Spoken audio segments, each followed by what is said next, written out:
राज्यात पुढील 2 दिवसात उष्णतेची लाट येणार आहे। मध्य महाराष्ट्र मराठवाड्यामध्ये तुरळक पावसाचा अंदाज व्यक्त करण्यात आलेला आहे। राज्यामध्ये पुढील 2 दिवसांमध्येही उष्णतेची लाट कायम राहण्याची शक्यता वर्तवण्यात आली आहे।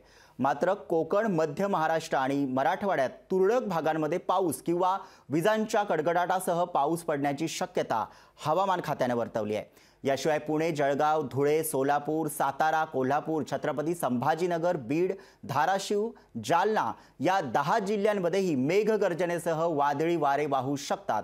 सध्या मुंबईत काय परिस्थिती आहे याबाबत आढावा घेतलाय आमचे प्रतिनिधी मीनाक्षी म्हात्रे यांनी।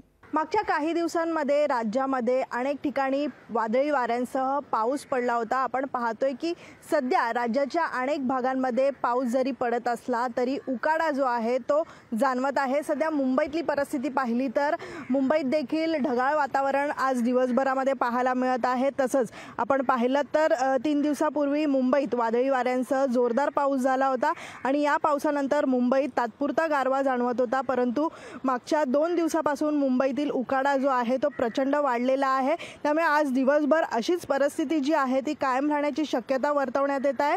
सोबतच आपण पाहतोय की मुंबईतील उष्ण आणि दमट वातावरणामुळे नागरिकांना आणखीन काही दिवस जो आहे तर घामाच्या धारा लागणार आहेत।